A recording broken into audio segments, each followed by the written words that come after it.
Hello all of you, welcome again. मैं अक्षय अग्रवाल। कल मैंने एक लेक्चर जिसमें 100 fast track MCQs micro economics पर दिए थे। आज का हमारा जो लेक्चर है उसमें भी हम 100 इकोनॉमिक्स के क्वेश्चन कवर करेंगे, लेकिन आज का जो टॉपिक है वो माइक्रो इकोनॉमिक्स न होके मिक्स है, माइक्रो भी है मैक्रो भी है। इनफैक्ट आज जो हम लोग पेपर सॉल्व करेंगे वो अभी पिछले 22 सितंबर को यानी यस्टरडे जो सीए फाउंडेशन के स्टूडेंट्स ने इकोनॉमिक्स का पेपर दिया है जिसमें 100 एमसीक्यू क्वेश्चंस आते हैं, आज हम लोग इसको सॉल्व करेंगे जो कि बिल्कुल सीए फाउंडेशन के बच्चों को काम आएगा, उनके लिए आंसर की का काम करेगा। और इसमें से ज्यादातर क्वेश्चन ऐसे हैं जो हमारे टीजीटी, पीजीटी कॉमर्स में, पीजीटी इकोनॉमिक्स में और एलटी ग्रेड के एग्जाम में काम आने वाले हैं। तो चलते हैं आज के सेशन में। आज हम लोग 100 एमसीक्यू सॉल्व करेंगे जो कि इकोनॉमिक्स है, माइक्रो मैक्रो मिला हुआ है। पहले ही मैं एक आपको चीज बता दूं कि ये पेपर कल ही हुआ था, इसको मैंने सॉल्व करके आज एक लेक्चर बनाया है। जो भी बेस्ट पॉसिबल आंसर्स लगे मैंने वो इसमें आंसर्स दिए हैं। ये संभव है कि जब आंसर की आएगी तो इसमें से 2-3 क्वेश्चंस के आंसर हो सकता है कि वो ना हो जो मैंने बताया है, बट अपने समझ से जो भी बेस्ट आंसर्स थे वो मैंने बनाया है। आते हैं पहले क्वेश्चन पर। एक कंट्री का जीडीपी एमपी जो है वो 2000 है और इनडायरेक्ट टैक्सेस और सब्सिडीज दी हुई है। जीडीपी एफसी आपको बताना है। जीडीपी एमपी दिया हुआ है 2000 और जीडीपी एमपी में से एनआईटी माइनस करने पर जीडीपी एट फैक्टर कॉस्ट आता है। एनआईटी मतलब होता है इनडायरेक्ट टैक्सेस माइनस सब्सिडीज। 250 में से 100 माइनस करेंगे, एनआईटी की वैल्यू 150 आ जाएगी। तो 2000 में से 150 माइनस करके 1850 बिलियन ये हमारे जीडीपी एट एफसी की वैल्यू आ रही है। तो इसका सही आंसर है ए, पहला वाला आंसर। दूसरे प्रश्न पर बढ़ते हैं। एवरेज प्रोपेंसिटी टू कंज्यूम 0.4 है। 0.4 को आप 40% भी लिख सकते हैं और इनकी टोटल इनकम है 25,000। तो आपको सेविंग बतानी है। ATS is 0.4 means average propensity to save is 40%। 40% ये बचाते हैं। इनकी इनकम है 25,000, एवरेज प्रोपेंसिटी टू सेव है 0.4, तो 25,000 इंटू 0.4 ये आ रहा है 10,000। यानी इनकी जो सेविंग है इस फैमिली की वो है 10,000। अगले प्रश्न पर बढ़ते हैं। इसमें से कौन एक एंटी इन्फ्लेशनरी मेजर है जो गवर्नमेंट इन्फ्लेशन यानी महंगाई की स्थिति को कंट्रोल करने के लिए इस्तेमाल करती है? देखिए, गवर्नमेंट महंगाई को कम करने के लिए मनी की सप्लाई को कम करती है। मनी की सप्लाई को कम करने के लिए गवर्नमेंट अपनी स्पेंडिंग को कम करेगी। Reduction in government spending. Government जब अपनी स्पेंडिंग घटाएगी, मार्केट में पैसे का सर्कुलेशन कम होगा और इन्फ्लेशन नीचे आएगा डिमांड कम होने के कारण। तो इसका सही आंसर है ए। अगले प्रश्न पर बढ़ते हैं। कंजम्पशन फंक्शन का जो स्लोप है वो क्या रिप्रेजेंट करता है?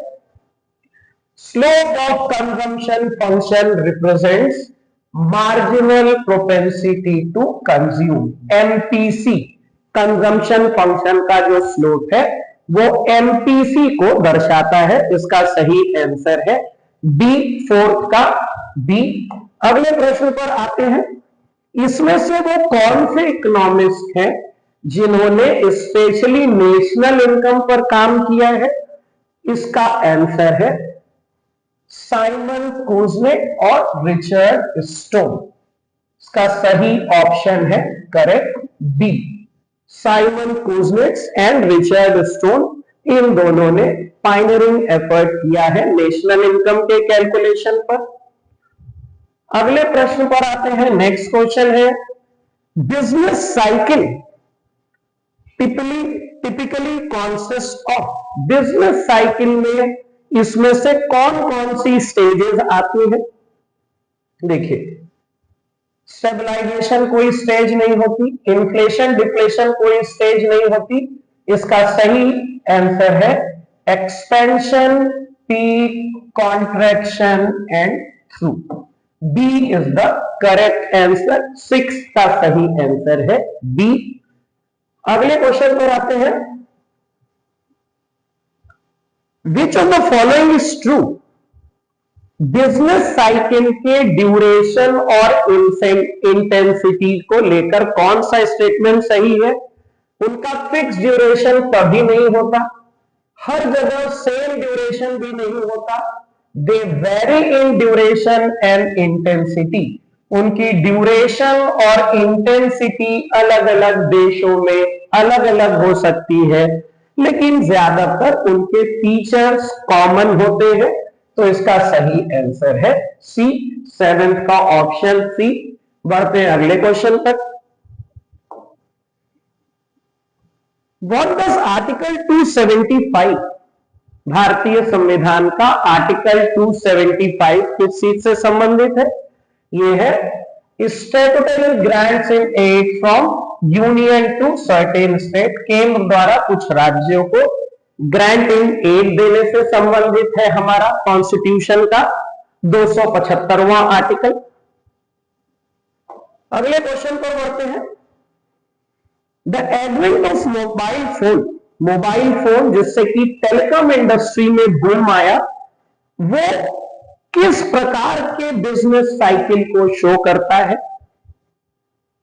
इसका सही आंसर है टेक्नोलॉजी शॉक्स, टेक्नोलॉजिकल शॉक्स, यानी कि अचानक हुआ एक बदलाव टेक्नोलॉजी में, जिसके कारण मोबाइल फोन ने टेलीकॉम इंडस्ट्री में बूम क्रिएट किया। इसका सही आंसर है बी। अगले प्रश्न पर बढ़ते हैं। अगला प्रश्न है, इसमें से कौन इकोनॉमिक कंडीशन को बैड ट्रेड के समय डिफाइन करता है? बैड ट्रेड इकोनॉमिक कंडीशन का जिस समय रिसेशन होता है या डिप्रेशन होता है, उस समय चीजों के दाम तो गिरते हैं और अनएम्प्लॉयमेंट अपनी ऊंचाई पर होता है। Bad phase of business cycle में, रिसेशन में चीजों के दाम गिरते हैं लेकिन अनएम्प्लॉयमेंट अपने चरम पर होता है। तो इसका सही आंसर है बी।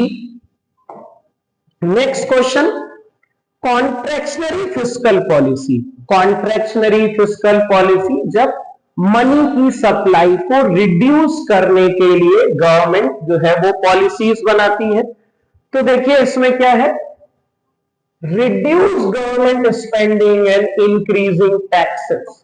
सरकार अपने खर्चों को कम करेगी, टैक्सेस को बढ़ाएगी ताकि लोगों की डिस्पोजेबल इनकम घट जाए, वो कम डिमांड करें, जिसके कारण फिस्कल पॉलिसी इस चीज में सक्सेसफुल होगी कि देश में कॉन्ट्रैक्शन हो, यानी डिमांड में, इन्फ्लेशन में कमी आए। अगले प्रश्न पर बढ़ते हैं। The government use of proceeds from progressive taxes to supply essential food grains. Progressive tax जैसे इनकम टैक्स हो गया।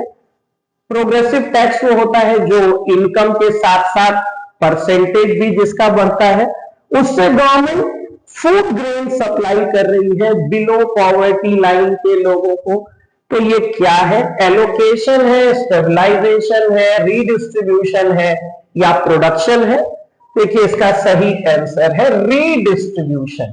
गवर्नमेंट की फिस्कल पॉलिसीज का, गवर्नमेंट बजट का एक ऑब्जेक्टिव ये भी होता है कि वो देश में मौजूद रिसोर्सेस का रीडिस्ट्रीब्यूशन करे प्रॉपर तरीके से।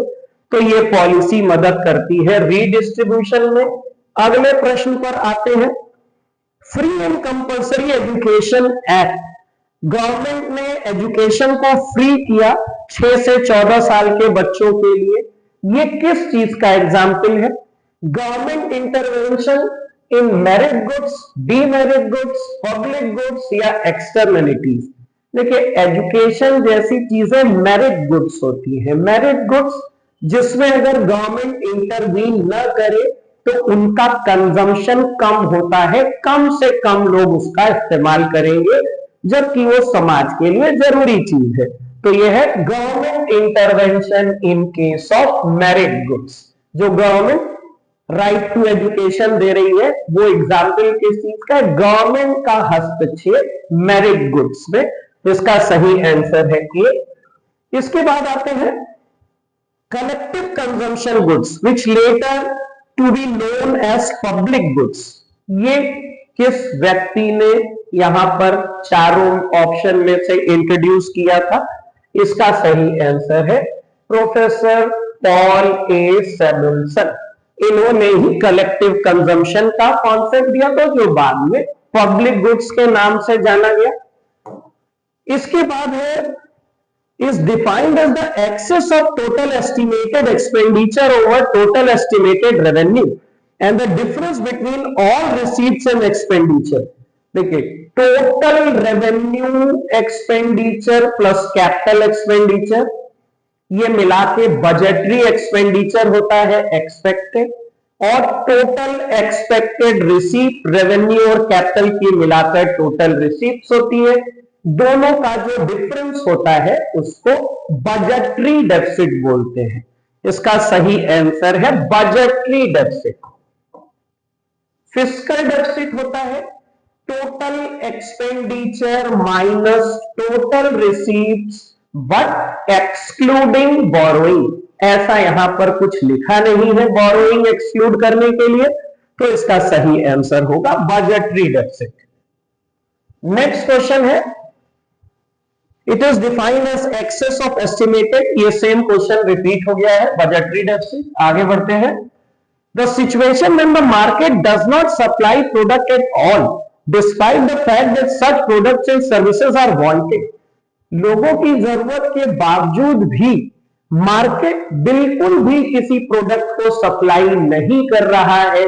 इस सिचुएशन को क्या बोलते हैं? इस सिचुएशन को बोलते हैं इकोनॉमिक्स में कंप्लीट मार्केट फेलियर। जब सप्लाई बिल्कुल भी रोक दी जाती है उसकी डिमांड होने के बावजूद भी, यह कंप्लीट मार्केट फेलियर।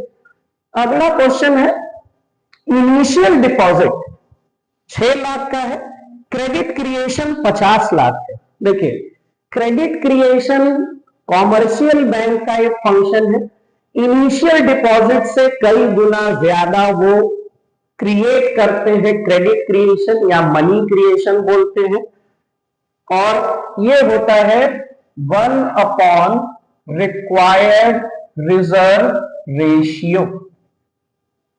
अब देखिए, इनिशियल डिपॉजिट तो है खाली 6 लाख और इसका क्रेडिट क्रिएशन है 50 लाख।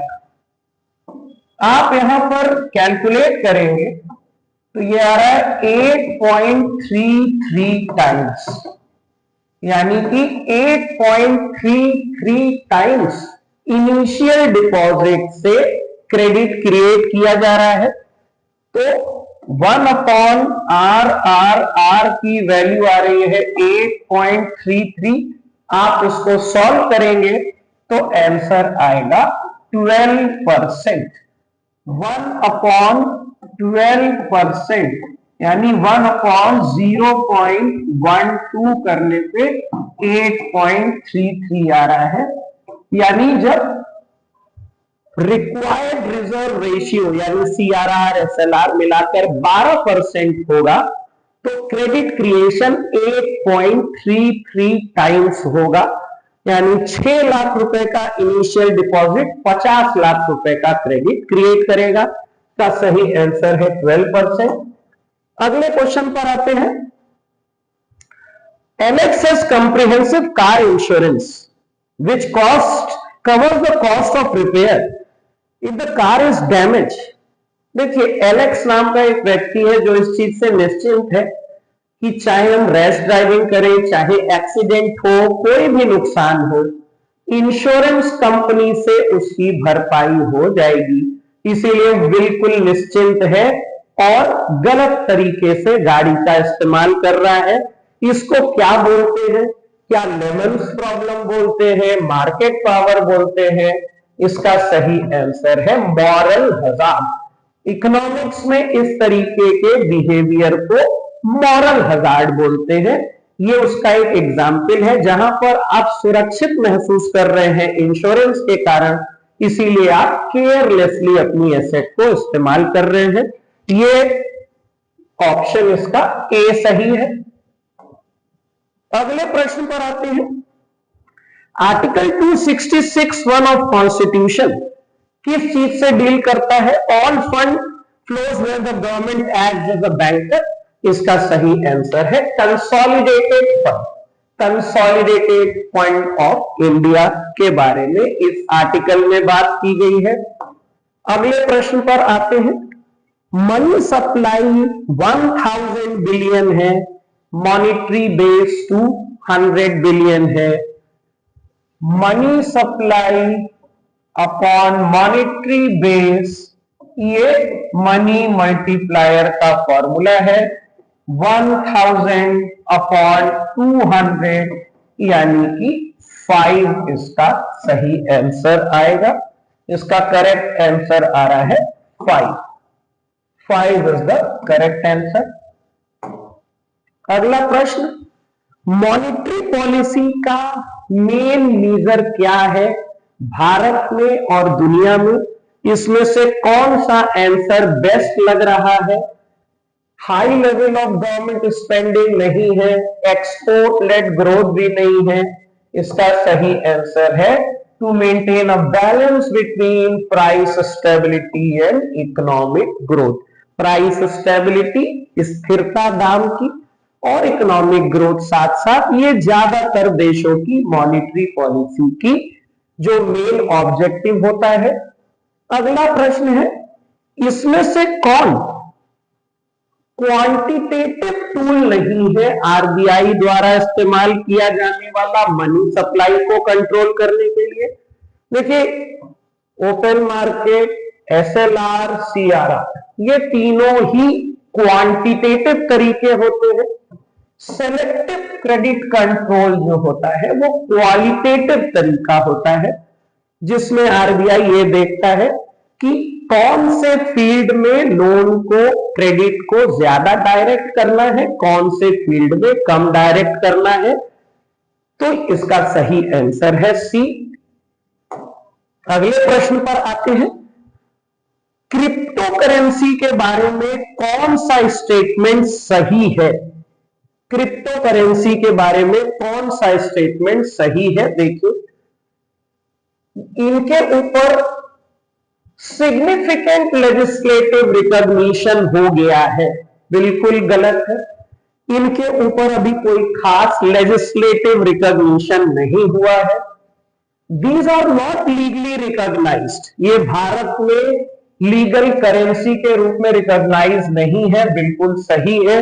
1 गलत है, तो 1 इन तीनों में मौजूद है, इसको हटा दीजिए। इसका मतलब स्टेटमेंट 2 और स्टेटमेंट सही है। ये भारत में अभी मनी की कैटेगरी में भी नहीं आया है। स्टेटमेंट 2 और 3 सही है, यानी ऑप्शन डी हमारा सही है। अगले प्रश्न पर। When the speculative demand for money becomes perfectly elastic with respect to interest rate and speculative money demand curve is parallel to x-axis, इस सिचुएशन को बोलते हैं लिक्विडिटी ट्रैप, जो कि जेएम कीन्स ने बताया था। ये लिक्विडिटी ट्रैप की डेफिनेशन आपके सामने दी हुई है। इसका सही आंसर है बी। नेक्स्ट क्वेश्चन पर आते हैं। मार्जिनल स्टैंडिंग फैसिलिटी जो सेंट्रल बैंक ज्यादातर बैंकों की लिक्विडिटी मेंटेन करने के लिए इशू करता है। इसमें से कौन सा सही है? देखिए, ये रेपो रेट में 1 यानी कि 100 बेसिस पॉइंट जोड़कर बनाया जाता है। इस क्वेश्चन के आंसर में थोड़ा सा जो मुझको डाउट है, ऑप्शन 3 बिल्कुल सही है, ये और ये दोनों बिल्कुल ही सही नहीं है। तो या तो ऑप्शन बी या ऑप्शन सी इसमें से सही है। इसका 100% करेक्ट आंसर मेरे समझ से बी या सी में से कोई है। तो इस क्वेश्चन पर मेरी ओपिनियन बी या सी है। मैं कोई एक ऑप्शन इसमें नहीं बता रहा हूं। आगे बढ़ते हैं। How does the price level as a determinant affect the nominal demand for money? Friedman के हिसाब से प्राइस लेवल क्या करता है? A rise in price level increases the demand for money and vice versa. Price level बढ़ने का मतलब inflation बढ़ रहा है। अगर इन्फ्लेशन बढ़ेगा तो डिमांड फॉर मनी भी बढ़ेगा और वाइस वर्सा, मतलब कि प्राइस लेवल घटने पर मनी की डिमांड भी घटेगी। तो इसका सही आंसर होगा ऑप्शन सी। अगला क्वेश्चन है, ABC Limited, a company based in country A, import machinery from country B. Recently, country A introduced a measure that requires all importers to pay 25% of the value of goods 3 months in advance before the goods arrive. Which measure has been adopted? ये country A द्वारा किस प्रकार के measure में शामिल है? ये है फाइनेंशियल मीजर। वो अगर इंपोर्टर से 25% एडवांस पहले जमा करवा ले रहे हैं तो ये कंट्री के फाइनेंशियल मीजर में काउंट किया जाएगा। उसका सही आंसर है ए। अगला क्वेश्चन है, ब्रॉड मनी M3। देखिए, M3 होता है M1 plus time deposit with bank, time deposit with bank. और M1 में क्या होता है? Currency and coins with the public, demand deposit with banking system और time deposit with bank M3 में जुड़ जाता है। तो 535 और इसमें ऐड कर देंगे तो आपका जो आंसर आएगा 3415, यानी M3 के हिसाब से मनी की सप्लाई 3415 करोड़ रुपए है। ऑप्शन ए सही है इसमें। अगले प्रश्न पर बढ़ते हैं। Which monetary tool is used to check temporary liquidity mismatch? Foreign capital flow के कारण जो टेम्परेरी मिसमैच होता है लिक्विडिटी में, उसके लिए कौन सा मेजर यूज किया जाता है? उसके लिए यूज होता है ओपन मार्केट ऑपरेशन, जिसमें आरबीआई के थ्रू, बॉन्ड्स के थ्रू लेंडिंग या बोरोइंग का काम गवर्नमेंट करती है लिक्विडिटी को एडजस्ट करने के लिए। इसका सही आंसर है सी। इसमें से किसमें 100% एफडीआई अलाउ किया गया है? Automatic route for airport project. देखिए, इसका सही आंसर है ग्रीन फील्ड इन्वेस्टमेंट, जिसमें कि नए प्रोजेक्ट्स, नए ऑफिसेस एस्टैब्लिश किए जाते हैं फॉरेन इन्वेस्टमेंट की मदद से। इसका सही आंसर है ग्रीन फील्ड इन्वेस्टमेंट। अगला क्वेश्चन है, country should export goods in which it has greatest absolute advantage। देखिए, कंपैरेटिव कॉस्ट एडवांटेज की थ्योरी फॉरेन ट्रेड में डेविड रिकार्डो ने दी है। एब्सोल्यूट कॉस्ट एडवांटेज की theory it is dedicated to famous economist Adam Smith.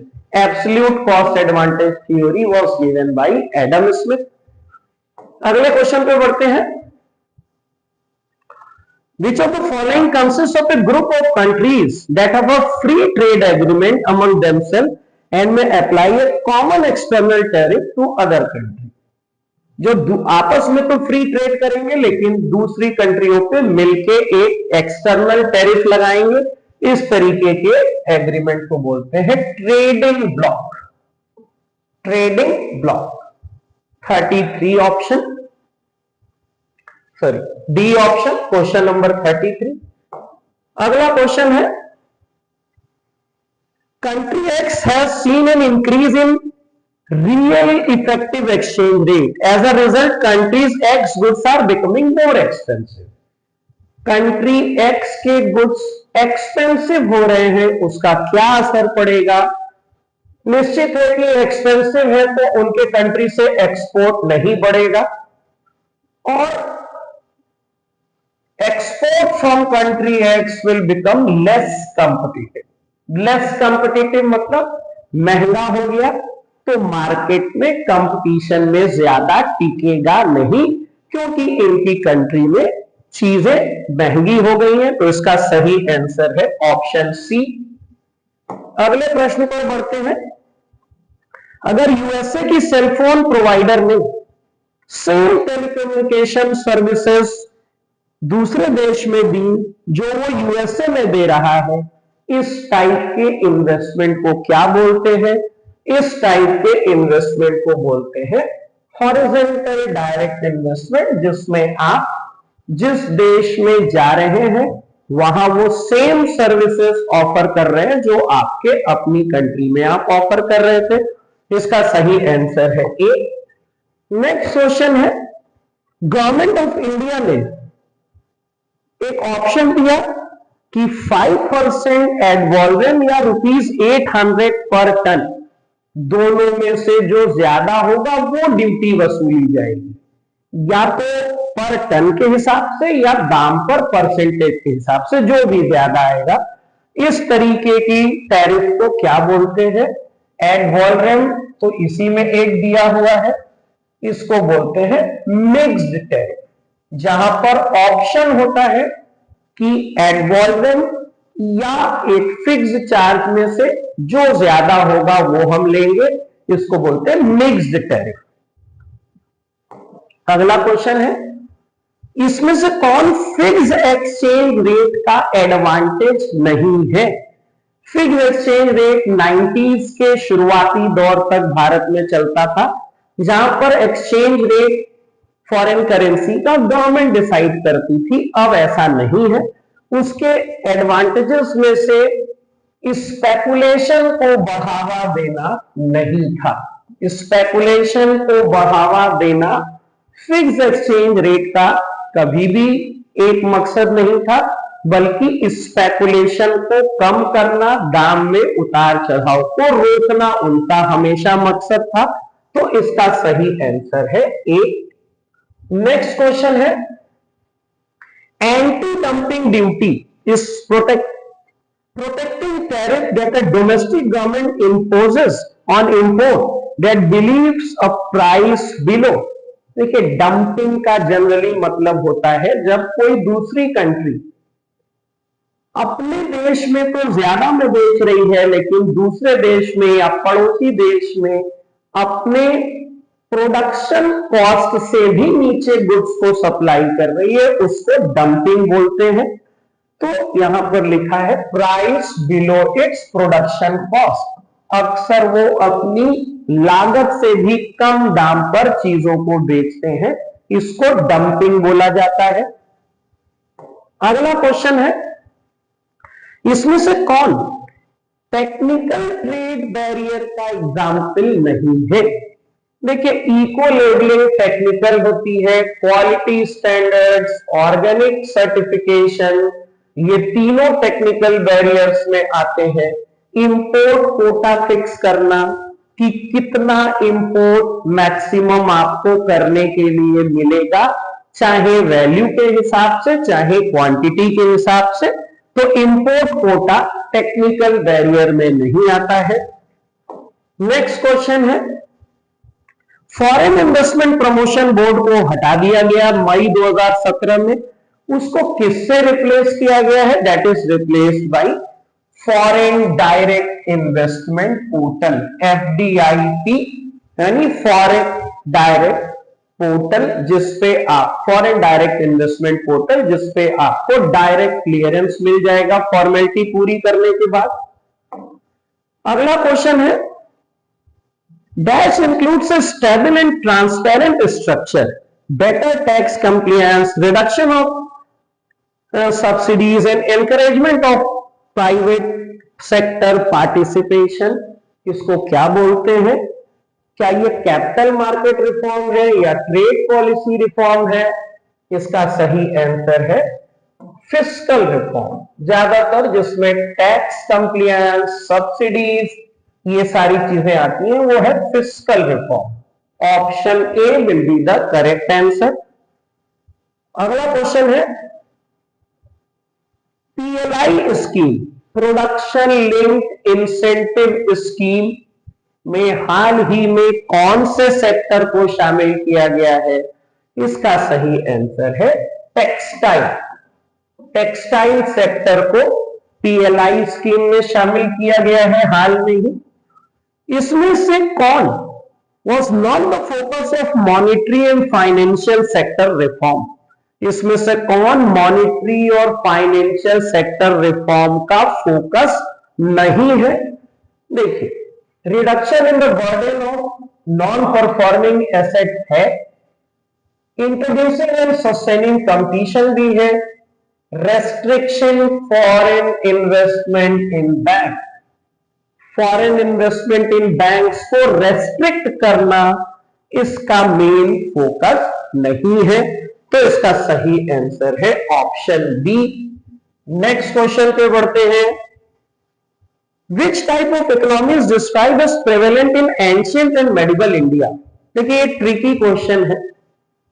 मेरे को जो सही लगा वो आंसर मैंने लगाया है, अ प्रीडोमिनेंटली एग्रीकल्चरल इकोनॉमी।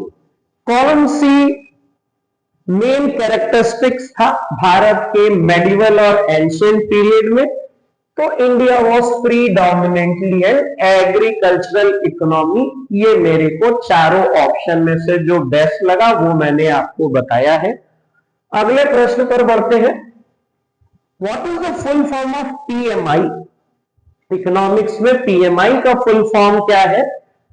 देखिए, इसका फुल फॉर्म है purchasing managers index. Purchasing manager index is the full form of PMI in the field of economics, purchasing managers index। अगले क्वेश्चन पर बढ़ते हैं, नेशनल मैन्युफैक्चरिंग पॉलिसी की इसमें से क्या टारगेट है? इन चारों में से उसका मेन जो टारगेट है वो है increase the share of manufacturing in GDP to 25% by 2025। 2025 तक भारत की GDP में सेकेंडरी यानी मैन्युफैक्चरिंग सेक्टर का हिस्सा बढ़ा के 25% तक लाना, ये हमारी नेशनल मैन्युफैक्चरिंग पॉलिसी का ऑब्जेक्टिव है। नेक्स्ट है किसान रेल। किसान रेल इंट्रोड्यूस करने का क्या ऑब्जेक्टिव है?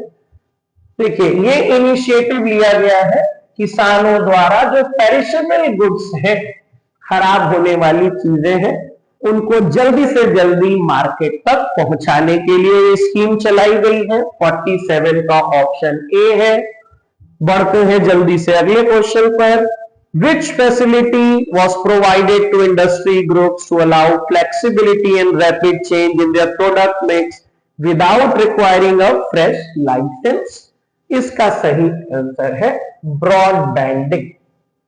Rapid changes without requiring a fresh license, this is scheme of broadbanding। Next question है,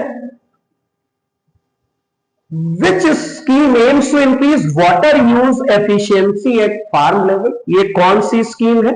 इसका नाम है पर ड्रॉप मोर क्रॉप, PDMC, पर drop more crop. Next question 50 number, socialist economy के बारे में कौन सा स्टेटमेंट सही है? देखिए रिलेटिव इनइक्वलिटी इसमें ज्यादा नहीं होती, कम होती है। Freedom from hunger is guaranteed but consumer sovereignty gets restricted. Consumer को हंगर फ्री होने की तो गारंटी दी जाती है, लेकिन कंज्यूमर की चॉइस को रेस्ट्रिक्ट कर दिया जाता है, क्योंकि अब प्रॉफिट मोटिव से चीजें नहीं बनाई जाती। सोसाइटी को देखते हुए गवर्नमेंट की प्लानिंग बॉडी इसको डिसाइड करती है। तो इसका सही आंसर है option 2, freedom from hunger is guaranteed. Statement 2 यानी ऑप्शन ए इज करेक्ट। अगले क्वेश्चन पे बढ़ते हैं। मिक्स्ड इकोनॉमी में कौन सी चीजें को एग्जिस्ट करती है? मैन्युफैक्चरिंग, सर्विस या एग्रीकल्चर और इंडस्ट्रीज, स्मॉल या लार्ज स्केल इंडस्ट्रीज।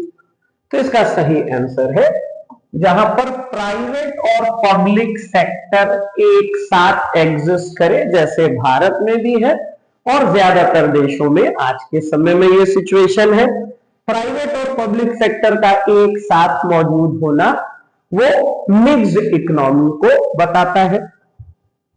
अगला क्वेश्चन है, मैक्रो इकोनॉमिक्स में इसमें से क्या नहीं आता? देखिए balance of payment, saving, investment, employment भी आता है, बिहेवियर ऑफ फर्म्स।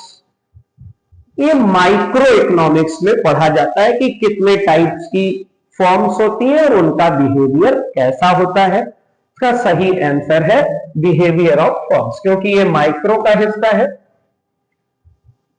देखिए एक आइसक्रीम कंपनी है, वो एक्सपेंड करना चाहती है, उसके पहले उसने कंज्यूमर प्रेफरेंस पढ़ा, प्राइसिंग स्ट्रेटेजीज पढ़ी, एम्प्लॉइज के वेजेस पढ़े, ideal location. Which level of the economy does the company analyse for expansion? वो किस चीज के बारे में पढ़ रही है? इंटरनेशनल या नेशनल इकोनॉमी नहीं है। क्या ये मैक्रो फीचर्स पढ़ रही है या माइक्रो फीचर्स पढ़ रही है? या जितनी भी चीजें मौजूद है वो माइक्रो फीचर्स में आती है, यानी कि वो कंपनी माइक्रो फीचर्स के बारे में जानना चाहती है। इसका सही आंसर है ऑप्शन बी। अगले क्वेश्चन पे आते हैं। Under which condition supply will be more than dash condition? देखिए किस कंडीशन में सप्लाई अधिक होगी दूसरे के मुकाबले? हमेशा कॉम्पिटिटिव माहौल में सप्लाई ज्यादा होगी, मोनोपोलिस्ट कंडीशन में सप्लाई हमेशा कम होगी। मोनोपोलिस्ट दाम पर कंट्रोल बनाए रखने के लिए सप्लाई को हमेशा शॉर्ट किए रहते हैं। तो इसका सही आंसर है ऑप्शन बी। अगले प्रश्न पर बढ़ते हैं। Demand is said to be elastic. Demand elastic कब होती है? जब इलास्टिसिटी ग्रेटर देन 1 होती है। Percentage change in quantity demanded is more then percentage change in price. इसका सही आंसर है ऑप्शन बी, ग्रेटर देन 1। अगले प्रश्न पर बढ़ते हैं। कंज्यूमर का इक्विलिब्रियम कहां होता है? पढ़ा हुआ क्वेश्चन है, जहां पर बजट लाइन और इंडिफरेंस कर्व टेंजेंट बनाते हैं। ये बजट लाइन है, इंडिफरेंस कर्व पे जहां पे टेंजेंट बनता है वो कंज्यूमर का इक्विलिब्रियम है। कैपिटलिस्ट इकोनॉमी का फीचर कौन सा नहीं है? देखिए ये तीनों कैपिटलिस्ट इकोनॉमी के फीचर है। कलेक्टिव ओनरशिप कैपिटलिस्ट इकोनॉमी का फीचर नहीं है, वो मिक्स्ड इकोनॉमी का फीचर है collective ownership.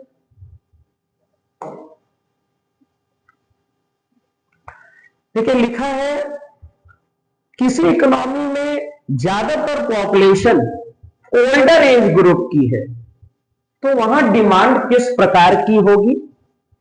There will be increase demand for geriatric care services, spectacles, walking sticks. इन सारी चीजों की डिमांड ज्यादा होगी, क्योंकि वहां पर एजेड लोगों की संख्या ज्यादा है। अगले प्रश्न पर बढ़ते हैं। कंज्यूमर इक्विलिब्रियम कहां पर होता है? जहां पर mu of x upon price of x is equals to mu of y upon price of y होता है। तो इसका सही आंसर है सी, ऑप्शन सी। ये ऑर्डिनल यूटिलिटी में होता है, जहां पर यूटिलिटी को नंबर्स में मेजर नहीं किया जा सकता। अगला प्रश्न है, गिवन गुड्स के बारे में क्या सही स्टेटमेंट है? गिवन गुड्स हर हालत में इंफीरियर होते हैं। हर इंफीरियर गुड्स गिवन नहीं होते, लेकिन हर गिवन वस्तु इंफीरियर होती है। इसका सही आंसर है option A, all given goods are inferior goods. अगला प्रश्न है, कंज्यूमर सरप्लस किस कर्व से रिलेटेड है? कंज्यूमर सरप्लस कंज्यूमर की डिमांड पर रिलेटेड है। कंज्यूमर की डिमांड के मुताबिक ये देखा जाता है कि कंज्यूमर का सरप्लस हो रहा है या नहीं हो रहा है। तो इसका सही आंसर है डिमांड कर्व। अगले प्रश्न पर बढ़ते हैं, बजट लाइन का slope demand determined by relative prices of two goods where the price ratio of two goods is equal. Price of x upon price of y, it is equals to price ratio of two goods। जो budget line का slope होता है वो price ratio को represent करता है। Increase in income of consumer affect the demand. अगर consumer की इनकम बढ़ेगी तो नॉर्मल गुड्स की डिमांड भी बढ़ेगी, इंफीरियर की घटेगी। Increase in demand, it increase in the demand। Normal goods की डिमांड भी बढ़ेगी अगर कंज्यूमर की इनकम बढ़ रही है तो।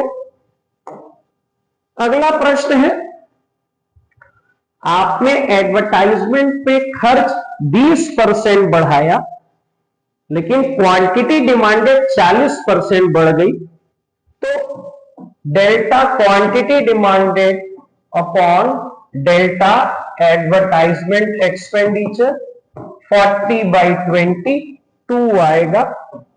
तो elasticity of demand is greater than 1, 2 आ रही है इसकी वैल्यू। नेक्स्ट क्वेश्चन है, when average product rises as a result of increase in quantity. देखिए, ये एवरेज प्रोडक्ट है और ये मार्जिनल प्रोडक्ट है, जो कि एवरेज प्रोडक्ट को मैक्सिमम पर कट करता है। जब तक एवरेज प्रोडक्ट इंक्रीज कर रहा है, marginal product is more than average product. ये आप देख सकते हैं, it is more than average product. अगला क्वेश्चन है, which of the following curve is known as plant curve. देखिए, प्लांट कर्व बोलते हैं short run average cost curve को। Short run average cost curve को इकोनॉमिक्स में प्लांट कर्व भी बोलते हैं। देखिए, यहां कुछ इंफॉर्मेशन दी हुई है जिसके बेसिस पे आपको आगे क्वेश्चंस करने हैं। ये इनकम्प्लीट टेबल है जिसके बेसिस पे आपको ये सॉल्व करना है। यहां टेबल मैंने पूरा बनाया हुआ है। देखिए, ये मार्जिनल प्रोडक्ट 20 है। मार्जिनल प्रोडक्ट होता है चेंज इन टोटल प्रोडक्ट, तो 0 + 20 यहां 20 आएगा। 20 + 26 यहां 46 आएगा। 46 से टोटल प्रोडक्ट 66 हुआ, चेंज हुआ 20 का। इस तरीके से आप इस टेबल को पूरा कंप्लीट कर लेंगे। एवरेज प्रोडक्ट होता है total product upon quantity of labour. इसको आप सॉल्व करेंगे तो ये आपका टेबल आ रहा है। अब आप आंसर दीजिए, what will be the marginal product when quantity of labour is 4। जब लेबर की क्वांटिटी 4 है तो मार्जिनल प्रोडक्ट 10 है। इसका सही आंसर है C. What will be the average product when quantity of labour is 3, देखिए जब क्वांटिटी ऑफ लेबर 3 है तो एवरेज प्रोडक्ट है 22, इसका सही आंसर है 22। फिर है what will be the total product when quantity of labour is 5, जब टोटल प्रोडक्ट जब क्वांटिटी ऑफ लेबर 5 है तो टोटल प्रोडक्ट आपका 80 था, ये आप टेबल में चेक कर लीजिएगा। Which of the following factors or resources make it possible to produce goods and services? Simply आपसे factors of production पूछ रहा है, लैंड, लेबर, कैपिटल और एंटरप्रेन्योर। ये हमने पढ़ा हुआ है पहले से कि ये 4 फैक्टर्स ऑफ प्रोडक्शन होते हैं। देखिए कॉक-डॉगलस प्रोडक्शन फंक्शन में, कॉक-डॉगलस प्रोडक्शन फंक्शन में इनपुट्स क्या क्या यूज होते हैं प्रोडक्शन में, तो इसका सही आंसर है labour and capital. Kock-Douglas production function मानता है कि लेबर और कैपिटल ही इनपुट है प्रोडक्शन का। After identifying the market, 4 P's कौन से होते हैं? देखिए ये आपने पढ़ा हुआ है, प्रोडक्ट, प्राइस, प्रमोशन और प्लेस। ये 4 मार्केटिंग के 4 P's होते हैं, तो ऑप्शन सी इसमें सही है। अगला प्रश्न है, a firm has more number of workers but total output starts to increase at decreasing rate। Workers बढ़ाए जा रहे हैं, टोटल प्रोडक्ट बढ़ तो रहा है लेकिन धीरे धीरे बढ़ रहा है। ये कौन सी सिचुएशन को शो करता है? ये डिमिनिशिंग मार्जिनल रिटर्न को शो करता है कि टोटल प्रोडक्ट बढ़ जरूर रहा है लेकिन धीरे धीरे बढ़ रहा है। अगला प्रश्न है, इसमें से कौन सा स्टेटमेंट सही है? A period will be considered short run if the amount of at least one input is unchanged। बिल्कुल सही है स्टेटमेंट 1। शॉर्ट रन में कम से कम एक अनचेंज होता है और लॉन्ग रन में सारे वेरिएबल होते हैं, यानी दोनों की दोनों स्टेटमेंट सही है, पहला और दूसरा। In the short run all inputs are fix, तीसरा और चौथा गलत है, ये भी गलत है, ये भी गलत है। Option C is correct. Short run में कम से कम एक फैक्टर फिक्स होता है, लॉन्ग रन में सारे वेरिएबल होते हैं। Option C is correct. Statement 1 and 2 are correct. अगला क्वेश्चन है, if an increase in supply with unchange demand. देखिए ये डिमांड कर्व है, ये सप्लाई कर्व है और ये इक्विलिब्रियम है। प्राइस हो गया, क्वांटिटी हो गया, ये इक्विलिब्रियम। क्या बोल रहा है? इंक्रीज इन सप्लाई, सिर्फ सप्लाई को इंक्रीज करना है, डिमांड में कोई चेंज नहीं है। ये नया इक्विलिब्रियम बना, ये हमारा नया इक्विलिब्रियम प्राइस है और ये क्वांटिटी है। क्या हो रहा है? Equilibrium price will go down and the quantity will go up. Quantity बढ़ गई, इक्विलिब्रियम प्राइस नीचे आ गया। पहला ऑप्शन सही है, equilibrium price will go down and the quantity demanded will go up. Next question, assuming that the supply of car will remain constant and the price of car are expected to increase in future। भविष्य में car के दाम बढ़ने की उम्मीद है, supply constant है। अगर फ्यूचर में दाम बढ़ने की उम्मीद है तो आज के समय में खरीदने वाले लोग डिमांड को बढ़ा देंगे, यानी कि डिमांड कर राइट की तरफ शिफ्ट हो जाएगा कार का। Option A is the correct answer. अगला क्वेश्चन है, एक कॉम्पिटिटिव फर्म को कहां प्रोडक्शन बंद कर देना चाहिए? देखिए भले उसकी टोटल कॉस्ट से टोटल रेवेन्यू कम हो, लेकिन प्रोडक्शन जारी रहता है कब तक? when total revenues are less than average variable cost। जब total revenue average variable cost से भी कम हो जाए तो फर्म को शट डाउन किया जाता है। ऑप्शन सी सही है। Under which of the following market आप प्राइस को इन्फ्लुएंस नहीं कर सकते? Firm cannot influence the price. देखिए यह है परफेक्ट कंपटीशन। इतने बड़े नंबर ऑफ बायर्स और सेलर होते हैं, कोई भी फर्म मार्केट में प्राइस को इन्फ्लुएंस करने की बिल्कुल भी स्थिति में नहीं होती है, वो प्राइस टेकर होती है। Option C. देखिए यहां क्या लिखा है, एवरेज वेरिएबल कॉस्ट आपको बताना है जब क्वांटिटी 100 है और टोटल कॉस्ट 1000 है।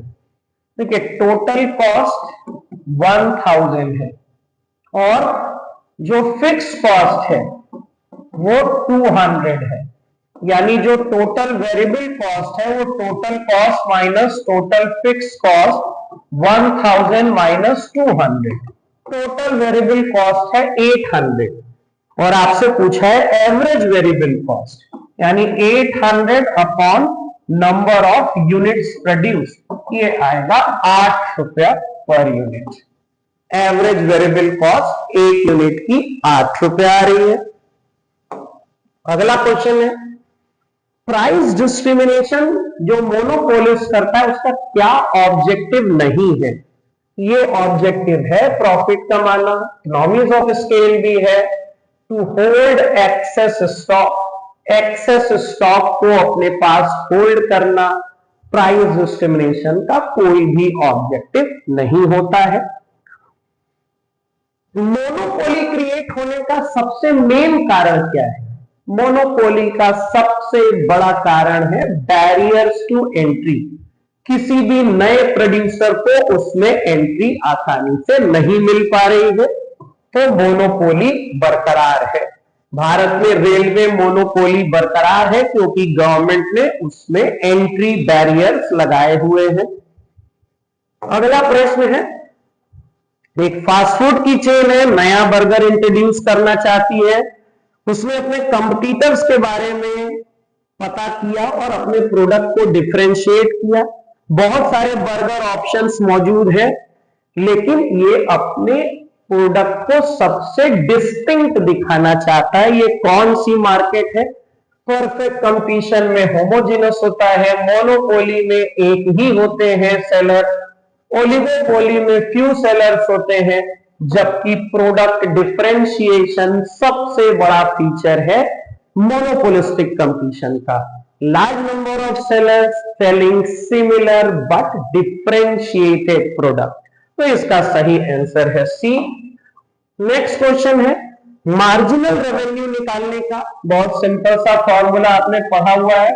Marginal revenue of N is equals to total revenue of n minus total revenue of n minus 1। ये आपका याद किया हुआ फॉर्मूला है, कई बार मैंने लेक्चर्स में कराया है। When both the demand and supply decreases, the equilibrium quantity dash but the change in equilibrium prices dash। देखिए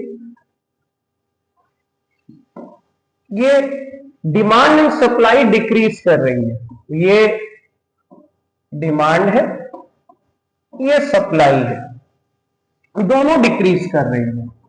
कितना डिक्रीज कर रही है नहीं पता, ये डिमांड भी डिक्रीज कर गई और ये सप्लाई भी डिक्रीज कर गई। ये नया इक्विलिब्रियम बना इस जगह पे, पुराना इक्विलिब्रियम यहां था। अब देखिए ये पुराना इक्विलिब्रियम था, ये नया है। एक चीज श्योर है, The equilibrium quantity will decrease। ये पुरानी क्वांटिटी थी, नई क्वांटिटी उससे कम ही होगी, लेकिन प्राइस घटेगा या प्राइस सेम रहेगा, ये इस चीज पर डिपेंड करता है कि डिमांड और सप्लाई में से कौन ज्यादा डिक्रीज कर रहा है या कौन कम डिक्रीज कर रहा है। ऐसा कुछ भी लिखा नहीं है, तो इसका ऑप्शन है ए। क्वांटिटी इक्विलिब्रियम जरूर गिरेगी, प्राइस आप पता नहीं कर सकते, क्योंकि ये नहीं बताया है कि डिमांड या सप्लाई में से कौन ज्यादा गिर रहा है या दोनों बराबर बराबर गिर रहे हैं। देखिए एल्युमिनियम इंडस्ट्री ओलिगोपोली है, कुछ ही इसमें प्रोड्यूसर है, लेकिन चूंकि एल्युमिनियम एक ऐसा प्रोडक्ट है जिसमें सारे लोग सिमिलर प्रोडक्ट ही बना रहे हैं, तो ये एग्जाम्पल है परफेक्ट ओलिगोपोली का। Aluminium industry is an example of perfect oligopoly. King demand curve पिछले लेक्चर में भी बताया था, प्रोफेसर पॉल स्वीजी का दिया हुआ, ये ओलिगोपोली मॉडल में है। ओलिगोपोली में इन्होंने बताया था किंग डिमांड कर्व के बारे में। अगला प्रश्न है, when there is a decrease in demand due to fall in income while supply remains the same, what happens to the demand curve? क्या होगा डिमांड कर्व पे? when the decrease in demand due to fall in income, देखिए demand decrease कर रही है income घटने के कारण, ये पुराना प्राइस और क्वांटिटी का इक्विलिब्रियम। देखिए डिमांड डिक्रीज कर गई और supply remains constant, what will happen to the demand curve? ये सिंपली लेफ्ट की तरफ शिफ्ट कर जा रहा है, it will shift to the left. Which type of firm has the market power to charge a price above marginal cost and earn positive profit? Positive profit का मतलब हुआ सुपर नॉर्मल प्रॉफिट। सिर्फ monopoly market ऐसी है जो कि marginal cost से ऊपर लॉन्ग रन में भी प्राइस चार्ज कर सकती है और पॉजिटिव यानी सुपर नॉर्मल प्रॉफिट कमा सकती है, वो है monopoly form. Option C is the correct answer. Suppose the cost of producing 1000 unit, 1000 piece production करने की कॉस्ट है 15,000। इंटरप्रेन्योर ने 50,000 रुपए लगाए हैं अपने पास से कैपिटल में और नॉर्मल रेट ऑफ रिटर्न है मार्केट में 10%। आपको इम्प्लिसिट कॉस्ट बतानी है, means the cost of the factor supplied by the producer himself. तो 50,000 कैपिटल लगाया है, उसका 10% हुआ 5,000, यानी टोटल कॉस्ट में 5,000 इम्प्लिसिट कॉस्ट है, 5,000 इज इम्प्लिसिट कॉस्ट। अगले क्वेश्चन पे बढ़ते हैं। देखिए ये ईयर दिया है 20-21, 21-22, 22-23, 23-24, ये जीडीपी डिफ्लेटर दिया हुआ है। आपको क्या बताना है, किस फाइनेंशियल ईयर में प्राइसेस फॉल किए हैं। देखिए यहां पर बढ़ा है, यहां भी बढ़ा है, 2023-24 में प्राइसेस फॉल कर रहे हैं। Price level has fallen in 23-24। Next है यहां पर 2022-23 में 21-22 के मुकाबले कितना इन्फ्लेशन हुआ है। देखिए 2022-23 168.40 माइनस 154.25 14.15, इतना इन्फ्लेशन हुआ है 2021 के मुकाबले 2022 में। इसको आप परसेंटेज में कन्वर्ट कीजिए, 14.15 डिवाइडेड बाय 154.25 इंटू 100, ये आपका आंसर आएगा 9.17, यानी 21-22 के मुकाबले 22-23 में 9.17% महंगाई बढ़ी है। अगले क्वेश्चन पर आते हैं, किस साल में नॉमिनल जीडीपी और रियल जीडीपी सेम है। नॉमिनल और रियल जीडीपी उसी साल में सेम होता है जब जीडीपी डिफ्लेटर 100 होता है, वो दिया हुआ है पहले साल में 20-21 में। 2021 पहले साल में ही जीडीपी डिफ्लेटर 100 है, उसी साल में रियल और नॉमिनल जीडीपी बराबर होंगे। अगला प्रश्न है, देखिए लिखा है आपको कंजम्पशन ऑफ फिक्स कैपिटल यानी डेप्रिसिएशन निकालना है इस डेटा से। देखिए दिया हुआ है एनएनपी एमपी और जीडीपी एमपी दिया हुआ है। GDP MP minus depreciation plus NFI करने पर एनएनपी एमपी आता है। एनएनपी एमपी की वैल्यू पुट करेंगे, जीडीपी एमपी की वैल्यू पुट करेंगे, डेप्रिसिएशन पता नहीं है, एनएफआई ये दिया हुआ है। इसको सॉल्व करने पर डेप्रिसिएशन की कीमत 2600 रुपए आ रही है, 2600 करोड़ आ रही है डेप्रिसिएशन। ये फॉर्मूला आपको ध्यान रखना है, GDP MP minus depreciation plus NFI is equal to NNP MP. अगला क्वेश्चन है, there are 3 different interlinked phases in circular flow. Circular flow of income में 3 इंटरकनेक्टेड प्रोसेस कौन से हैं? वो है production, consumption and disposition. Option A is the correct answer. लेकिन 95 में क्या लिखा है? कंजम्पशन फंक्शन लिखा है C is equal to 10 plus 0.5y। Investment दिया है 200।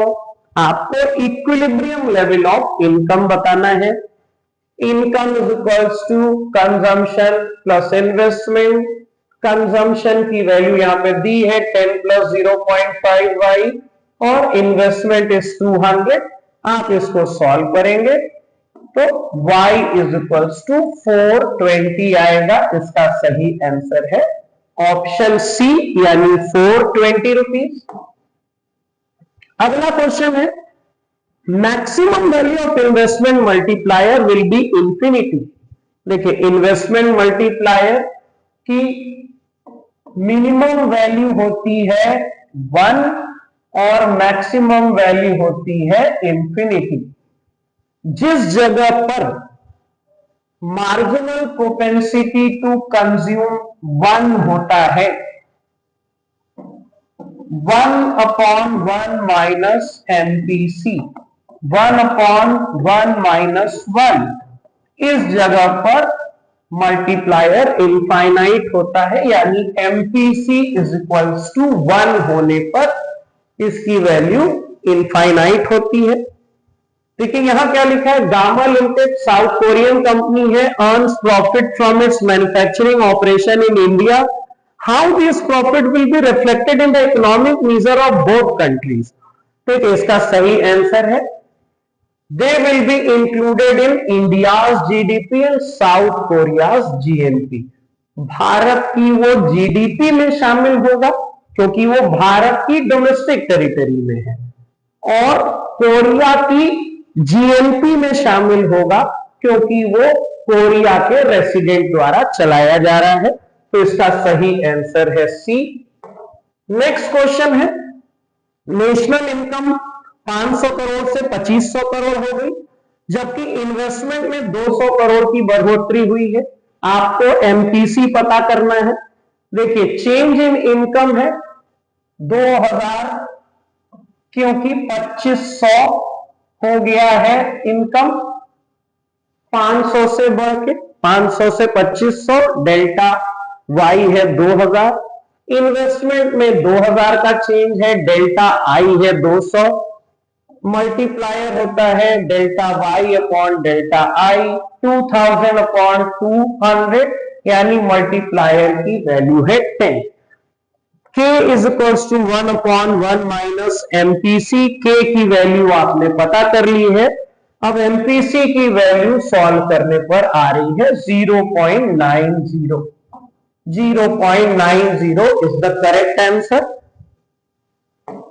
अगला क्वेश्चन है, calculate NFI from abroad from the following data. Net factor income from abroad, NFIA। देखिए एनडीपी एमपी दिया है, एनएनपी एमपी दिया है। NDPMP plus NFIA is equals to NNPMP।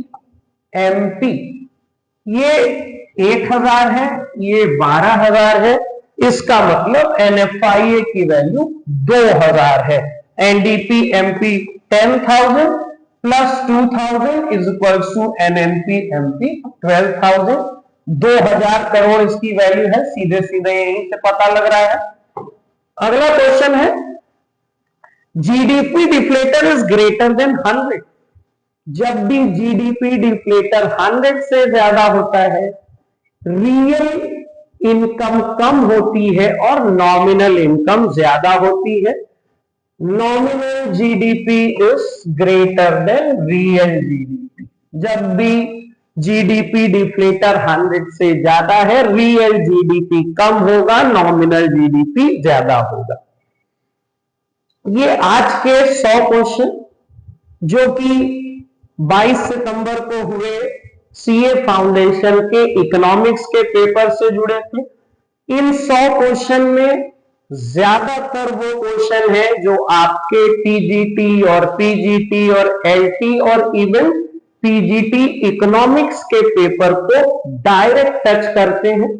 उम्मीद है कि आपको सॉल्यूशन समझ में आया होगा। इन 100 क्वेश्चन को लगाइए, इनसे रिलेटेड क्वेश्चंस जो बन रहे हैं उनकी प्रैक्टिस करिए और इससे जो भी बेनिफिट आपको मिल सकता है उसको जरूर लेने की कोशिश करिए। Thanks for watching the video. जल्दी ही मिलते हैं आपसे दूसरे लेक्चर के संग। See you again. Good bye till then.